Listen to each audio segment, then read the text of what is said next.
ஓம் முருகா போற்றி. ஓம் சரவண பவ. என் அன்பு குழந்தையே, இந்த சூழ்நிலையிலும் என் பிள்ளையான உன்னை நான் எப்படி விட்டு விடுவேன்? உன்னை விட்டு நான் விலகுவதே இல்லையே. அதுபோலத்தான் நானும் உன்னை விட்டு விலகாமல் உன்னிடம் வந்து ஒட்டிக்கொண்டு இருக்கின்றேன். நீ என்னை மறந்தாலும் உன் வேண்டுதலை நான் மறக்கவில்லை. சரியான காலத்தில் எல்லாமே நிறைவேறப் போகின்றது. நீ எனக்கு வைத்த வேண்டுதல் பல இருக்கின்றது. அதில் முதல் வேண்டுதல் இப்போது பலிக்கப் போகிறது. அவசரப்பட்டு நீ தொலைத்து விடாதே, பிறகு நீதான் வருத்தமடைவாய். அவசரப்பட்டு இதை கேட்காமல் போனால் உனக்குத்தான் நஷ்டம். நாம் பிறரை எந்த அளவுக்கு மதிக்கின்றோமோ அதே அளவு நமக்கு உரிய மரியாதை பிறரிடம் இருந்து தானாகவே கிடைக்கின்றது. நல்லவர்கள் தம்மை உலகிற்கு ஏற்றபடி மாற்றிக்கொள்கின்றார்கள். ஒரு சிலர் இந்த உலகத்தை மாற்ற நினைத்து தன்னுடைய மன நிம்மதியை இழக்கின்றார்கள். உபயோகமற்ற எண்ணங்களை அகற்றி நாம் நினைப்பது நடக்கும் என்ற உறுதியான எண்ணத்தை மனதில் நிரப்பினால் நமக்கு நிச்சயம் மகிழ்ச்சி கிடைக்கும். நினைப்பதை என்னிடம் நீங்கள் சொல்லுங்கள், என்னிடம் சொல்வதை நீங்கள் செய்யுங்கள். மகிழ்ச்சி தானாகவே உருவாகும். முதலில் நல்ல மனிதராக வாழ பழகு. ஊக்கத்துடன் உழைத்துக்கொள். பொன், பொருள், புகழ், செல்வம் எல்லாம் உங்களை தேடி தானாக வந்து சேரும். இறைவனானவன் யாரையும் வீணாக படைக்கவில்லை. ஒவ்வொருவருக்கும் ஒவ்வொரு ஆற்றல் வைத்து படைத்திருக்கின்றார். உணர்ந்தவர் வாழ்வில் பிரகாசமாக இருக்கிறார். உணராதவரோ வாழ்க்கையை வீணெடுத்து விடுகின்றனர். நீங்கள் வெற்றியாளராக விரும்பினால் யாரும் உங்களை நம்பாத தருணத்தில் நீங்கள் உங்களை நம்ப வேண்டும். வாழ்க்கை முழுவதும் நிம்மதியை தேடி அலைவதிலேயே நிம்மதியை இழக்கின்றான் மனிதன். அதை நீங்கள் புரிந்து கொள்ளுங்கள். உடல் நோய் வந்தால் மருந்தால் குணப்படுத்தி விடலாம். மனநோய் வர அனுமதிக்கவே கூடாது. அது மிகவுமே கொடூரமானது. கவலை, துன்பம், வெறுப்பால் மனம் வாடா வழிவிட்டால் வாழ்க்கையே வீணாகிவிடும். சோகங்களுக்கு, சோக சூழல்களுக்கு தரப்படும் பெரும் மகிழ்ச்சியும் முக்கியத்துவமும் மகிழ்ச்சியான சூழலுக்கும் தரப்படுவது இல்லை. இரண்டுமே நிலை இல்லாதது என்பதை மட்டும் நினைவில் நிறுத்திக்கொள். தேவைக்காக பொய்யாக பழகும் உலகில் வாழ்ந்து கொண்டிருக்கின்றோம் நாம். மெய்யான உண்மையான மனிதர்களும் இதற்காகத்தான் இருக்க செய்கிறார்கள். நாம் தான் அவர்களை அறிந்து கொண்டு விலக்கி வைக்க வேண்டும். சில துன்பங்களை வெளியே சொல்லாதே. ஒரு கட்டத்தில் நீங்கள் அதிலிருந்து மீண்டு விடுவீர்கள். ஆனால் அவர்கள் நினைவு படுத்தி கொண்டே இருப்பார்கள். அமைதி, பொறுமையுடன் எல்லாவற்றையுமே கடக்க வேண்டும். அவர்கள் உன்னை விட்டு விலகாத வரை நீ அவர்களை விட்டு விலகிவிடு. அதுதான் உனக்கும் நல்லது, உன்னுடைய வேண்டுதலுக்கும் நல்லது, உன்னுடைய வாழ்க்கைக்கும் நல்லது. நீ எனக்கு வைத்த ஒருபோதும் யாரிடமும் உன்னை பற்றி நீ விளக்கம் கேட்காதே. ஏனென்றால் உங்களை நேசிக்கும் ஒருவருக்கு அது தேவைப்படுவதில்லை. உங்களை வெறுக்கும் ஒருவர் அதை நம்ப போவதும் கிடையாது. அன்பு மகனே, நீ என்று என்னை தேடி என் அருகில் வந்தாயோ அன்றே நீ வாழ்க்கையில் ஜெயித்து விட்டாய். உன்னுடைய பல வேண்டுதல்களில் ஒரு வேண்டுதலை இன்னும் சற்று நாட்களில் உனக்கு நிறைவேற்றி தரப்போகின்றேன். அந்த முதல் வேண்டுதல் பலிக்கப் போகின்றது. நிச்சயம் நடக்கும். அவசரப்படாமல் பொறுமையாக இரு. நஷ்டம் ஏற்படாத வண்ணம் நான் அதை பார்த்து சரி செய்து உன் கைகளில் ஒப்படைக்கின்றேன். உன்னுடைய காரியங்கள் அனைத்தும் வெற்றி பெறும். உன் துயரங்கள், உன்னுடைய வியாதிகள், உன் கடன் சுமைகள் அனைத்தும் உன்னை விட்டு விலகப் போகின்றது. கூடிய விரைவில் நீ விரும்பும் எண்ணங்கள் நிறைவேறப் போகிறது. செல்வம் பெருகப் போகிறது. உனது வளர்ச்சியையும் நீ மகிழ்ச்சியாக இருப்பதையும் பார்ப்பதற்கு நான் உன்னோடு உன் வீட்டிற்கே வரப்போகின்றேன். துயரங்களின் தாக்கத்தை தாங்க முடியவில்லை என்று புலம்பிக் கொண்டிருக்கின்றாய். உன் பாரதத்தின் பெரும் பகுதியை நான் சுமந்து கொண்டிருக்கின்றேன். உன்னை நான் எந்த நேரத்திலுமே கைவிட எண்ணியதே கிடையாது. உனக்காக, நிழலாக, என்றும் உனக்காக நீ செல்லும் இடமெல்லாம் ஏதாவது ஒரு ரூபத்தில் நான் உன்னை துணையாக வந்து காப்பாற்றிக் கொண்டே இருக்கின்றேன். மனதையும் வாக்கையும் செயலையும் ஒருமுகப்படுத்தி நேர்மையாகவும் முள்ள பூர்வமாகவும் நீ செயல்படுத்த பழகிக்கொள். அவ்வாறு நீ உன் வாழ்வில் செயல்பட துவங்கினால் உன்னுடைய துக்கங்கள் அனைத்துமே ஒரு முடிவுக்கு வந்துவிடும். அனைத்து துன்பங்களும் விலகிவிடும். உன் வாழ்க்கையில் என்ன நடந்தாலும் உனது நன்மைக்காக மட்டுமே நான் நடத்துகிறேன் என்பதை நீ நம்பு. என் குழந்தையாக நீ எதற்கும் எப்போதும் யாருக்காகவும் நீ பயப்பட வேண்டாம். எல்லாமே நீ விரும்பியது போலவே நல்லதாகவே நடக்கும். இது உன் அம்மாவாக, அப்பாவாக, உன் குருவாக என்னுடைய சத்திய வாக்கு. இது எல்லா மங்களங்களும் உனக்கு விளைய போகின்றது. எந்த ஒரு சூழ்நிலையிலும் நீ கவலை மட்டும் நீ படக்கூடாது. எதிர்மறை எண்ணத்தை உன் மனதிற்குள்ளே கொண்டு வரக்கூடாது. எப்போதும் நீயும் உன் வீடும் நேர்மறையாகவே எப்பொழுதும் சூழ்ந்து இருக்கட்டும். நேர்மறையை மட்டுமே உனக்குள்ளும் உன் வீட்டிற்குள்ளும் கொண்டு வா. தன்னை நாடி வருபவர்களிடம் எந்த வித்தியாசங்களையும் நான் ஏற்ற இறக்கங்களையும் நான் பார்க்க மாட்டேன். தன் சன்னதியை அடைந்து கண்மூடி நம்பிக்கையுடன் பிரார்த்தனை செய்பவர்கள் மேல் தன்னுடைய பேரருளை நான் வியாபிக்க செய்கின்றேன். இன்றைய தினம் என்னுடைய பேரருளை நீ பெற்று வாழ்வாங்கு வாழப்போகின்றாய். சந்தோஷங்கள் பொங்க நான் உன்னை ஆசீர்வதிக்கின்றேன். என்னை சரணாகதி அடைந்தவர்கள் துன்பத்தில் விழும் தருவாயில் கூட அவரது கை கொடுத்து நான் தூக்கி விடுகிறேன். கைபிடித்து எழுந்து என்னிடம் வந்து விட்டால் போதும், நான் அவர்களை பார்த்து கொள்வேன். நிச்சயம் உன்னுடைய எதிர்காலம் மிக சிறப்பானதாக மாற்றித்தர நான் உனக்கு சத்திய வாக்கு தருகிறேன். கடந்த காலத்தை நீ கடந்து வந்தால்தான் எதிர்காலம் உனக்கு கைகூடி வரும். நடந்து முடிந்தது அனைத்துமே பாடம். அதை மீண்டும் மீண்டும் நினைத்து கொண்டிருந்தால் கண் முன் இருக்கும் வாய்ப்பும் கண்ணுக்கு தெரியாது போய்விடும். நல்ல திசை, உனக்கு நல்லதே நடக்கும். இந்த அப்பன் எப்போதுமே உனக்காக மட்டுமே இருக்கின்றேன். உன் நல்லதுக்காகவே நான் வாழ்ந்து கொண்டிருக்கின்றேன். உனக்கு நல்லது செய்யவே உனக்கு துணை புரிந்து கொண்டிருக்கிறேன். எல்லாவற்றிலும் நீ ஜெயிக்க என்னுடைய ஆசிகளையும் எப்போதும் நான் உனக்கு வழங்கி கொண்டே இருப்பேன். நல்லது நடக்கும். இந்த நொடி உன் மனதில் என்ன நினைத்து கொண்டிருக்கின்றாய்? ஒரு முக்கியமான விஷயத்தை பற்றி நீ நினைத்து கொண்டிருக்கின்றாயா? அதை பற்றிய கவலை உன்னை ஆட்கொண்டு இருக்கின்றதா? கவலையே படாதே, அதை நான் நிறைவேற்றி வைக்கின்றேன். உனக்கு எது தேவையோ அதை நானே நிறைவேற்றி வைக்கின்றேன். உன் மனநிலையை நீ மாற்றிக்கொள். உன் வீட்டில் நான் இருக்கிறேன் என்பதை நீ நம்பு. உன்னுடன் நான் இருக்கின்றேன் என்பதை நீ திடமாக நம்பு. என் மீதான நம்பிக்கையை இன்னும் நீ அதிகப்படுத்திக்கொள். இந்த நீ நினைப்பது நிச்சயம் நடக்கும். அனைத்தையும் என்னிடம் சமர்ப்பித்துவிட்டு நீ மௌனமாக நிம்மதியாக இரு. நிதானமாக இருக்க கற்றுக்கொள். உன் வேண்டுதலை நான் நிறைவேற்றி காமிக்கின்றேன். ஏனென்றால் உனக்கான நல்ல நேரம் துவங்கிவிட்டது. இனி உன் வாழ்வில் சந்தோஷம் மட்டுமே இருக்க போகின்றது. உன்னுடைய வாழ்க்கையானது ஒளிமயமாக மாறப்போகின்றது. நீ என்னிடம் கேட்டது கிடைக்கும் நேரம் இது. நீ என்னை பற்றி நினைத்து கொண்டிருக்கும் வேளையில் நீ நினைத்ததை நான் நிறைவேற்றி தரப்போகிறேன். இந்த அப்பா உனக்கு ஆசி வழங்க போகிறேன். நீ எதிர்பார்த்தது போலவே விரைவாகவே ஒரு நல்ல செய்தி உன்னை தேடி வரப்போகிறது. நீ இழந்ததையெல்லாம் மீண்டும் பெறப்போகின்றாய். எதற்கும் நீ கலங்க வேண்டிய அவசியம் இனி இருக்கவே இருக்காது. என் உதவி வேண்டி நீ எப்போது என்னை நாடி வந்தாயோ அடுத்த நிமிடமே உனக்கு என் உதவியை நான் செய்ய ஆரம்பித்து விட்டேன். நம்முடைய கர்மாவை நாம் தான் உருவாக்குகிறோம். அதை நீ முதலில் புரிந்து கொள். அதாவது நம்முடைய எண்ணங்களால், நாம் பேசுகின்ற சொற்களால், நாம் செய்கின்ற செயல்களால்.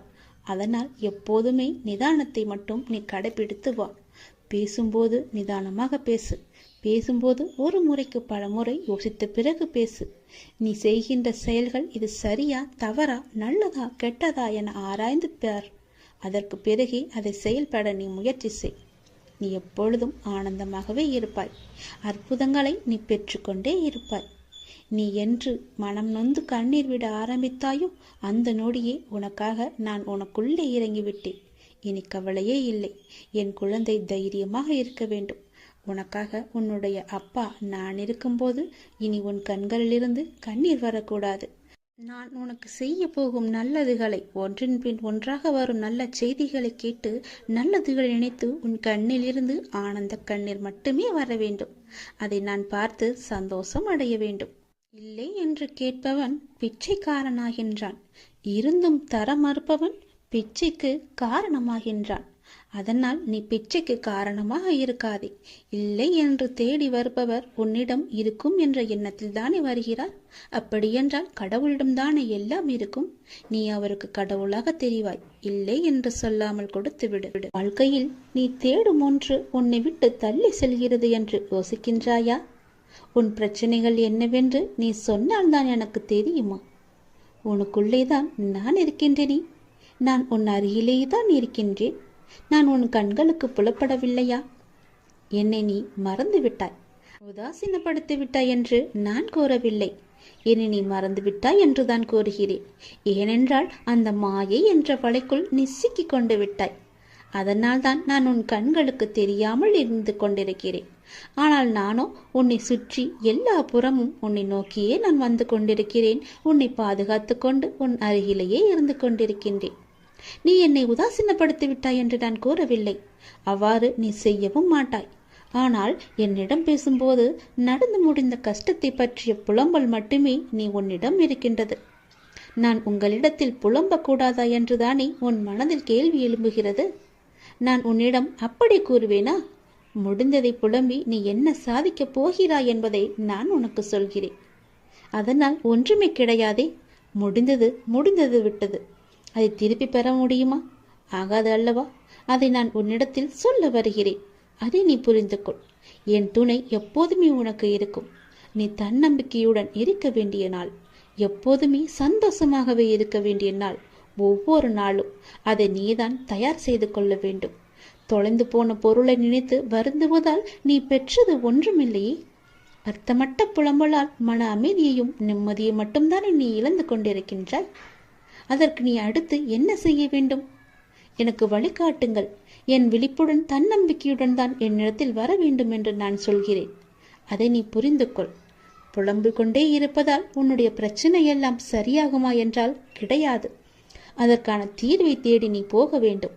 எது செய்தால் அது நல்லபடியாக முடியும் என்று நீ கிடைக்க வேண்டும், தேட வேண்டும். நிதானமாக செயல்பட, அவசரப்படாதே.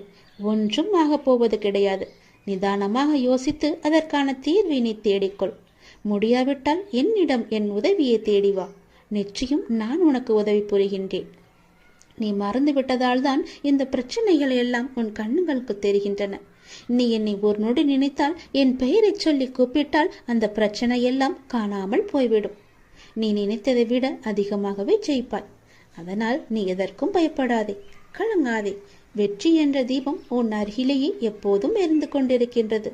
நீ விழும்போதெல்லாம் நான் உன்னை தாங்கி பிடிக்க, நீ மனம் உடையும் போதெல்லாம் தட்டி கொடுக்க, உன் அருகிலேயே, உன் பக்கத்திலேயே உன்னுடைய அப்பா நான் இருந்து கொண்டிருக்கிறேன் என்பதை நீ மறந்து விடாதே.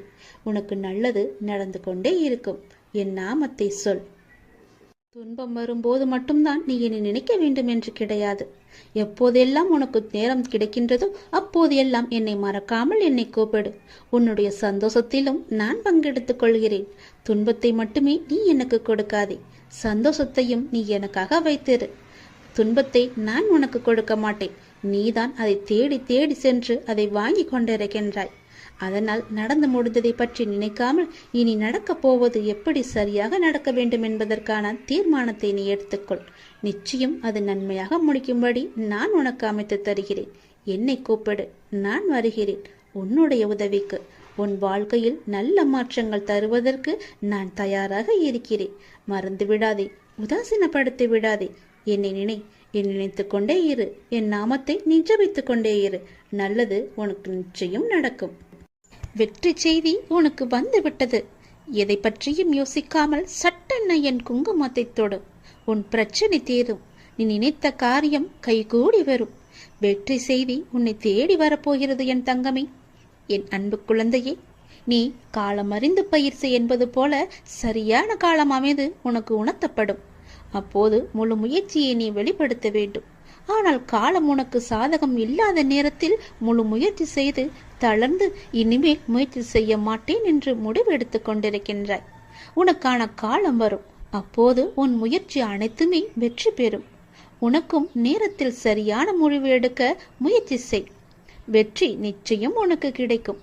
நீ நீண்ட நாட்களாக ஆரம்பிக்கலாமா என்று நினைத்த ஒரு நல்ல காரியத்தை இன்று ஆரம்பித்து விடு. உனக்கு அது சிறப்பான ஏற்றம் தரும். நீ எனக்காக என்னென்னவோ செய்ய திட்டமிட்டாய் அல்லவா? அது எல்லாம் உன்னால் செய்ய முடியாமல் போனது என்று வருந்தாதே. நீ எனக்காக செய்ய ஆசைப்பட்டது எல்லாம் செய்ய உனக்கு மீண்டும் ஒரு வாய்ப்பு கிடைக்கும். உன் வாழ்வில் நீ எதிர்பாராத பல நல்ல விஷயங்கள் அடுத்தடுத்து நடைபெற இருக்கின்றன. மாற்றங்களுக்கான அறிகுறி இன்று உனக்கு தென்படும். நீ மகிழ்ச்சியாக இருப்பதை நான் கண்கூடாக பார்க்க போகிறேன். உன் கடந்த காலத்தை பற்றியோ உன் தற்போதைய நிலையை பற்றியோ சிறிதும் கவலைப்படாதே. உன்னுடைய காலங்கள், கஷ்ட காலங்கள் எல்லாமே மாறும். நான் மாற்றுவேன். வாழ்வில் நீ நினைத்தும் பார்க்காத வளமான வாழ்வை நான் உனக்காக கொடுத்து உன்னை வாழ வைக்கப் போகிறேன். நீ கடக்கும் பாதைகள் யாவும் உன் வாழ்வை மேன்மைப்படுத்துவே என்பதை மறந்து விடாதே. நான் இருக்கின்றேன், இருப்பேன், என்றுமே உனக்கு வழித்துணையாக இருப்பேன். நம்பிக்கை கொள். கடல் நீரை போன்று உன் அன்பு என்னிடத்தில் இருக்கும்போது உன்னை என்னிடம் இருந்து எவரால் பிரித்துவிட முடியும்? ஏன் கலங்கிக் கொண்டு இருக்கின்றாய்? ஏன் குழப்பப்படுகிறாய்? உன்னை காக்க நான் இருக்கின்றேன். என் தங்கமே, உனக்குள் இருக்கும் மனக்குழப்பம் தீர்ந்ததா? அதற்கு நீ சரியான தீர்வை கண்டிருப்பாய் என்று நினைக்கிறேன். அந்த தீர்வை நான் தான் உனக்கு கொடுத்தேன். என்னை சரணடைந்த உன்னை கவலைப்பட செய்ய விட மாட்டேன். பல கவலைப்பட்ட விஷயங்களிலிருந்து நிச்சயம் மீட்டெடுப்பேன். தைரியமாக இரு, நம்பிக்கை இழக்காதே. உனக்கு துணையாக நான் எப்போதும் வருவேன். நீ யார் என்பதை மீண்டும் அனைவரும் புரிய வைப்பேன். சின்ன சின்ன குழப்பங்கள் வரும், ஆனாலும் உன்னை நான் மீட்டு நீ செல்ல வேண்டிய சரியான வழியில் உன்னை செல்ல நான் துணை செய்வேன். எப்பொழுதும் என் நாமத்தை நீ உச்சரித்து கொண்டு ஏறு. எல்லாம் சரியாகும். அது தானாகவே சரியாகும். கவலைப்படாதே. வெற்றி செய்தி உனக்கு வந்து விட்டது. நிச்சயம் உனக்கு நன்மைகள் பல நடக்கப் போகிறது. உன்னுடைய காண முடியாத பிரச்சனைகள் எல்லாம் தீர்ந்து ஓடப் போகிறது. ஒருவரை பற்றி நமக்கு ஏற்படும் நல்ல சிந்தனையோ கெட்ட சிந்தனையோ அவரை தீர்மானிப்பதில்லை, நம்மையே தீர்மானிக்கின்றன. எனவே வாழ்க்கையில் வெற்றி பெற விரும்புகிறவர் என்றும் எப்போதும் எல்லா நேர்மறையான சிந்தனையையே நாம் வளர்த்து கொள்ள வேண்டும். அப்படி இருந்தால் நமக்கு எதிர்ப்புறம் இருப்பவரும் வளர்வார், நாமும் வளர்ந்து எல்லோரும் போல நன்றாகவே இருப்போம். நிம்மதி நம்முடன் எப்போதுமே நிலைத்திருக்கும். குழந்தையே, ஒருவர் வியாபாரம் செய்ய முடிவெடுத்து தன்னுடைய குருவை நோக்கி சென்றார். செய்யலாமா வேண்டாமா என்று தீர்மானிப்பதற்காக அவரிடம் கேட்பதற்காக சென்றார். தம்முடைய ஊருக்கு வந்த சன்னியாசி ஒருவரை சென்று சந்தித்து தனது நிலைமையை சொல்லி புலம்பினான் ஒரு வியாபாரி. நீ வியாபாரம் செய்ய வேண்டும் என்று முடிவு செய்தது தவறல்ல, என்ன வியாபாரம் செய்ய வேண்டும் என்று முடிவு செய்ததுதான் தவறு.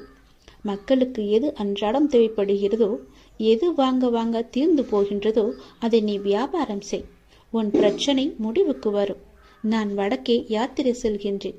2 மாதங்கள் திரும்ப வருவேன். அப்போது வந்து என்னை மீண்டும் பார் என்று ஆசி கூறிவிட்டு சென்று விட்டார். இவனுக்கு அப்போதுதான் உண்மை புரிந்தது. மக்களின் தேவையை அறிந்து கொள்ளாமல் நமக்கு சுலபமாக இருக்கிறது என்று நாம் முடிவு செய்து இத்தனை நாள் வியாபாரம் செய்து வந்தோம். அதனால் தான் தோல்வியும் ஏற்பட்டது என்று உணர்ந்து கொண்டான். தொடர்ந்து தனது மனைவி மற்றும் நலம் விரும்பிகளுடன் ஆலோசித்து அந்த ஊரில் ஒரு காய்கறி கடையை திறந்தான். பக்கத்து ஊர்களுக்கு சென்று காய்கனி வகைகளை வாங்கி வந்து தனது கடையில் நியாயமான விலைக்கு விற்றான்.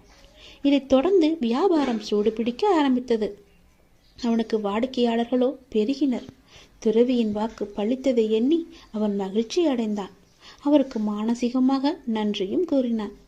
இந்த நிலையில் இவனது வியாபாரத்தை பற்றி கேள்விப்பட்ட பக்கத்து ஊர் செல்வந்தர் ஒருவர் இவனது கடைக்கு எதிரே இருந்த ஒரு காலி நிலத்தை வாங்கி அந்த இடத்தில் மிக பிரம்மாண்டமான கட்டிடம் ஒன்றை கட்ட ஆரம்பித்தார். தனது கடைக்கு எதிரே புதிய கட்டிடம் ஒன்று கட்டப்படுவதை பார்த்த இவன் என்ன ஏது என்று விசாரித்த போது மிக பெரிய பலசரக்கு கடை ஒன்று அங்கு வரப்போவதாகவும் அங்கு காய்கறி முதல் மளிகை சாமான்கள், வீட்டு உபயோகப் பொருட்கள் என அனைத்தும் கிடைக்கும் என்றும் கூறினார்கள். அதை கேட்ட இவனுக்கு அடிவயிறோ கலங்கியது. இத்தனை ஆண்டுகள் நஷ்டத்தில் வணிகம் செய்து வந்தோம். இப்போதுதான் ஓரளவு வியாபாரம் சூடு பிடிக்க ஆரம்பித்திருக்கிறது. இந்த நிலையில் இப்படி ஒரு போட்டியா? நான் என்ன செய்வேன் என்று தத்தளித்தான். இந்த கடை கட்டி முடிக்காவிட்டால் எல்லோரும் இதற்கு தானே செல்வார்கள். என் கடையை யார் எட்டி பார்ப்பார்கள்? இறைவா, இது என்ன சோதனை என்று கலங்கி தவித்தான். இந்த நிலையில் அந்த சன்னியாசியும் தனது யாத்திரை முடித்து திரும்பினார். அவரிடம் சென்று நடந்ததை விளக்கி, நான் இப்போது என்ன செய்ய வேண்டும் என்றார். ஒன்றும் வேண்டாம், நான் சொல்வதை போலவே செய். தினமும் காலை உன் கடையை திறக்கும் போது இன்று எனக்கு வியாபாரம் நன்றாக நடக்க வேண்டும் என்று கடவுளை பிரார்த்தனை செய்.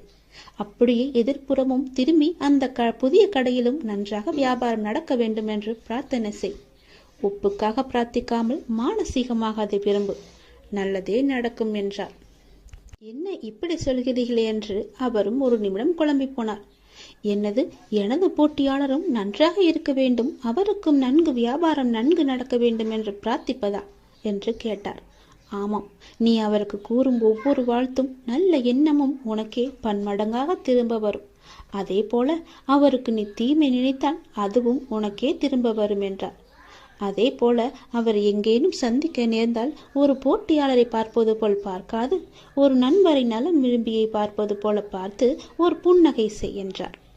அந்த சந்நியாசி மீதும் அவரது வார்த்தைகள் மீதும் இவனுக்கு பெரும் மதிப்பு உண்டு என்பதால் அவள் கூறியதைப் போலவே தினமும் முழு மனத்துடன் தனக்காகவும் அந்த எதிர்கடைக்காரருக்காகவும் பிரார்த்தனை செய்து வந்தாள். அந்த எதிர்கடைக்காரரை பார்க்கும் போதெல்லாம் புன்னகை செய்தும் வந்தான். இதன் பயனாக நாளடைவில் இருவரிடமும் ஒருவித நட்பு ஏற்பட்டுவிட தனது கடைக்கு காய்கறிகளை கொள்முதல் செய்யும் பொறுப்பை இவரிடம் விட்டுவிட்டார் அவர். விளைவு இவனுக்கு பன்மடங்கு வியாபாரம் கிடைத்தது. நாளடைவில் இவன் கடையும் வளர்ந்து ஒரு மிகப்பெரிய காய்கறி சந்தையாகவே மாற்றிவிட்டான். ஒரு நேர்மறையான அணுகுமுறை, மனோபாவம் எந்த அளவு அவரது வாழ்க்கையை மாற்றியிருக்கிறது என்று பாருங்கள். நாம் இந்த உலகத்தில் தனியாக இல்லை. ஒவ்வொரு விஷயமும் ஒன்றுக்கொன்று பிணிந்தவைதான். நமது தான் நமது எதிர்காலத்தை தீர்மானிப்பதில் மிக பெரிய பணி செய்கின்றன. ஒருவரை பற்றி நமக்கு ஏற்படும் நல்ல சிந்தனையோ கெட்ட சிந்தனையோ அவரை தீர்மானிப்பதில்லை, நம்மையே தீர்மானிக்கின்றன. எனவே வாழ்க்கையில் வெற்றி பெற விரும்புகிறவர் என்றும் எப்போதும் எல்லா நேர்மறையான சிந்தனையையே நாம் வளர்த்து கொள்ள வேண்டும். அப்படி இருந்தால் நமக்கு எதிர்ப்புறம் இருப்பவரும் வளர்வார், நாமும் வளர்ந்து எல்லோரும் போல நன்றாகவே இருப்போம். நிம்மதி நம்முடன் எப்போதுமே நிலைத்திருக்கும். உன் வீட்டில் சுப நிகழ்ச்சிகள் நடக்கப் போகின்றது.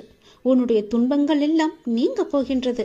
நீ நீண்ட நாட்களாக விரும்பிய காரியம் ஒன்று இந்த மாதத்திற்குள் உனக்கு நடந்தே தீரும். நீ கேட்டபடியே உன் வீட்டில் சுப நிகழ்ச்சியை நடக்குவதற்கான ஏற்பாடுகளை எல்லாம் நீ தொடங்கிவிடு. ஒருபோதும் என்னிடம் நீ பிரார்த்திப்பதை மட்டும் விட்டு விடாதே. ஒருபோதும் பிரார்த்தனை செய்வதை நிறுத்த வேண்டாம். சில நேரங்களில் நீங்கள் சோர்வாகவும் உதவியற்றவராகவும் இருப்பதை நான் அறிந்திருக்கின்றேன். தனியாக சென்று புலம்புவதை நான் பார்த்திருக்கின்றேன். நீங்கள் ஜெபிப்பதை நிறுத்தாதே. அதை செய்யவே செய்யாதே. உங்கள் எல்லா பிரார்த்தனைகளையும் நான் கேட்டிருக்கிறேன். உங்கள் பிரார்த்தனைக்கு நிச்சயம் நான் பதிலளிக்கின்றேன். எத்தனையோ துயரங்களை எல்லாம் நீ கடந்து வந்து விட்டாய். இனி வரக்கூடிய நாட்கள் உனக்கு பொற்காலமாக மாறப்போகிறது. நீ வாழவே கூடாது என்று நினைத்தவர்கள் பல பேர் இருக்கின்றார்கள். உன் அருகிலேயே இருக்கின்றார்கள். உனக்கு சுற்றார் உறவினர்கள் கூட அதில் ஏதோ ஒருவர் இருக்கின்றார் என்பதை நீ தெரிந்து கொள். அவர்களுக்கு முன்னால் நீ ஜெயித்து காமிக்க வேண்டாமா? நீ பேரொளி போல ஜொலித்து காமிக்க வேண்டாமா? மின்னலை போல நீ வெளிச்சமாக இருக்க வேண்டாமா? சந்தோஷமாக அவர்களுக்கு முன் நீ இருந்து காமி. நிச்சயம் அவர்களின் வயிற்றெரிச்சல் உன்னை நன்றாகவே வாழ வைக்கும். நீ சந்தோஷத்தில் துள்ளி குதிக்கப் போகிறாய். தலைகால் புரியாத அளவிற்கு சந்தோஷ மலையில் நீ நனையப் போகின்றாய். உனக்கு துணையாக உன் அப்பா நான் இருக்கும்போது நீ எதை தேடியும் யாரிடமும் சென்று கையேந்த வேண்டாம்.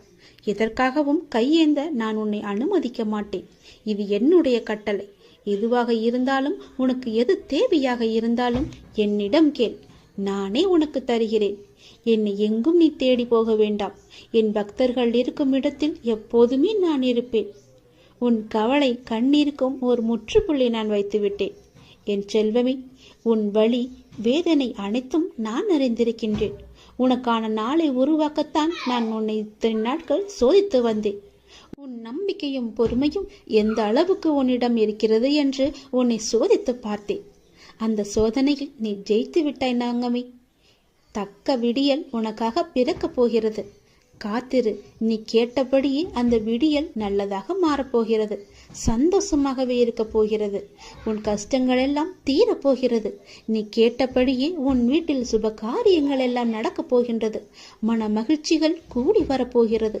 சந்தோஷம் பொங்கல் போல பொங்கி வழிய போகிறது. நீ நினைத்தது நடக்கும். ஜெயிப்பது வெற்றி உனக்கே கிடைக்கும். நிச்சயம் நான் உனக்கு அருகில் இருந்து உனக்கு தேவையான அனைத்தையும் நானே செய்து தருகிறேன். என்னை மட்டும் நீ மறந்து விடாதே. என் நாமத்தை எப்பொழுதும் நீ சொல்லிக்கொண்டே இரு. உனக்கான வெற்றி காலம் இது.